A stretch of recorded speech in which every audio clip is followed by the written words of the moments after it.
nosso querido Rodrigo Papa, que é diplomata, atua no Itamaraty com a Cooperação Internacional de Turismo e Esporte, tem uma vasta experiência nos grandes eventos, né, Rodrigo? Autor de livros de esporte.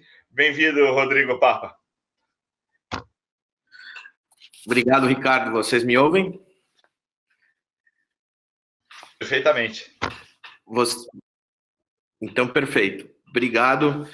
É um prazer estar com vocês nesse time tão qualificado que o Maurício formou para a gente falar sobre esporte, né? Que é, além do nosso ofício, essa nossa paixão, né? Eu compartilho do otimismo da Kátia e vou começar contando uma breve história. Eu tenho 40 anos, enfim, eu lembro de começar a acompanhar a Copa do Mundo e os Jogos Olímpicos de Seul, lá no ano de 88, e eu pensava na época, eu falava, pô, será que um dia o Brasil vai ter, né, vai ser o organizador da Copa do Mundo? E os Jogos Olímpicos pareciam, né, os Olímpicos e Paralímpicos pareciam cada vez mais distantes do Brasil organizar, né?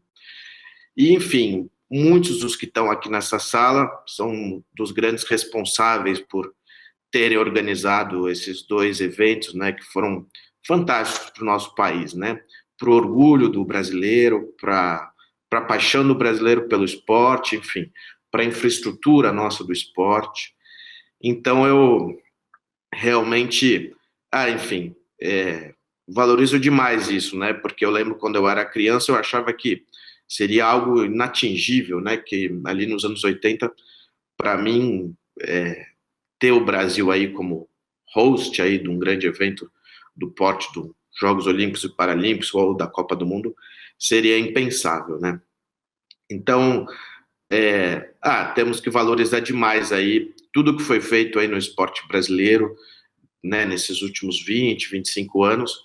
O Brasil realmente hoje, para usar a palavra da moda aí, já está em outro patamar em termos de organização esportiva. Ele está se colocando cada vez mais entre os grandes. Na qualidade dos nossos atletas, ele sempre esteve entre os grandes, né? Eu acredito que na qualidade dos atletas o Brasil vem, enfim, figurando aí entre os grandes já há muito tempo. E agora temos esse orgulho de estar na vanguarda da organização do nosso esporte. Falando um pouquinho, sobre o assunto, né, das perspectivas aí mais para frente, eu diria o seguinte, também, como a Kátia, como eu disse, tem um otimismo, apesar da situação difícil que o mundo, né, vem enfrentando. Falando um pouquinho da questão, por exemplo, do futebol, né, eu consigo acompanhar um pouco mais de perto o futebol.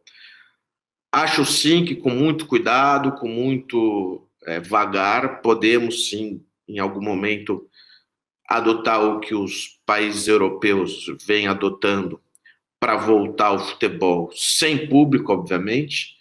Eu vejo que são mais ou menos 300 profissionais que são envolvidos em cada um desses eventos, desses jogos, por exemplo, da Bundesliga ou da Liga Portuguesa, que foram duas das que já voltaram.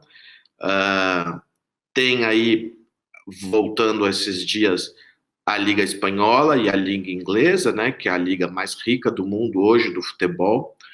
Então, eu vejo com otimismo, sim, o Brasil em um momento que as autoridades, né, principalmente as autoridades aí de saúde do Brasil, deem esse pontapé inicial, ou essa autorização, falando não, adotando o modelo aí que está sendo feito e adotado na Europa, nós podemos, com vagar, iniciar aí as nossas competições. Muito provavelmente vai ser sem público, né? E acredito que uma pergunta difícil saber, primeiro, quando vai ser, claro, não temos ainda ideia. O que vale de otimismo nesse momento é registrar que na Europa já né? Muitos países estão voltando, isso já é muito bom para o nosso mundo do esporte. E, enfim, voltando, né, o esporte, voltando na televisão, vamos dizer assim, a economia do esporte volta a girar melhor, né? Ela não ficou parada, obviamente, mas a economia do esporte também depende do patrocínio, né? Enfim, e de outras ações. Né, o Andrew, nesse ponto, nos contou a experiência, né, do Comitê Paralímpico Internacional, e acredito que quase todas as entidades esportivas, os clubes, né, também dependem disso, né. Eu até, o Ricardo citou a questão da cultura, né, por exemplo, né, ontem, né, teve aí o show da Sandy, a live, né, e ela falou dos seus patrocinadores, tudo, normal. E o esporte está precisando disso, né? Ele está precisando também voltar a aparecer, para que os seus patrocinadores voltem a aparecer também na mídia, né? Diria na televisão, claro. Na internet, os patrocinadores do esporte têm aparecido, mas a exposição da televisão ainda é inigualável. Queria comentar um pouquinho também, um assunto que eu sempre gostei, sempre estudei sobre o movimento olímpico. O movimento, a Agenda 2020, né, do COI, é curioso isso, né? Eles fizeram essa agenda, se eu não me engano, ali em dezembro de 2014, que ela foi aprovada numa assembleia lá em Mônaco. E o curioso é que, bom, já estamos, né, em 2020, e alguns dos preceitos que essa agenda colocava, ou que ela colocou, nós vemos que agora, com a pandemia, elas terão que ser, vamos dizer assim, até ou terão que ser aprofundadas, né? Eu diria, por exemplo, claro, a questão dos jogos mais baratos, isso é consenso, né? Temos que sim, sempre estar preocupados com o custo dos jogos, né? O COI, nesse ponto, foi muito feliz de aprovar essa agenda e pedir ou solicitar que os países organizem jogos mais baratos do que vinham sendo feitos, né? A questão também eu anotei aqui, bom, limites de atletas, não sei, eu lembro que tinha isso, limites de modalidades, eu não sou tão a favor disso, eles falam que, na verdade, seria limites de provas esportivas, não de modalidades, né? Aí eu já sou um pouco mais entusiasta, né? Vemos que os Jogos de Tóquio tem em relação aos Jogos Olímpicos, né? Tem 5 modalidades novas, né? O beisebol já existiu nos Jogos, mas temos aí o surf e o skate, que são 2 que o nosso país tem muita chance de medalhar, como o karatê. A escalada, eu não sei exatamente quais são as chances do Brasil. Acho que são esses, né? Surf, skate, karatê, escalada e o beisebol. Acredito que o softball também tá, né?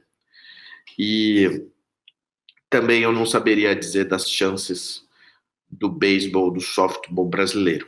Na faculdade a gente tinha uns bons times lá de beisebol e de softball, mas eu não sei em que pé estamos no nível internacional. E para finalizar, enfim, eu gostaria realmente de deixar uma mensagem de otimismo.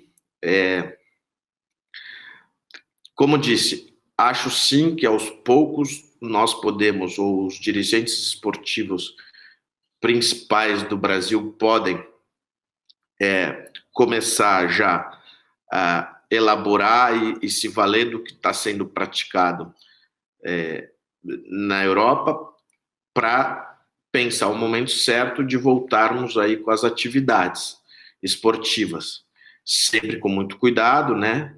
Mas eu vejo, né, como estava dizendo, a televisão como um importantíssimo, né, veículo do esporte, e acredito que a economia do esporte consegue voltar a girar aos pouquinhos, uma vez que tenhamos os eventos ao vivo na TV brasileira.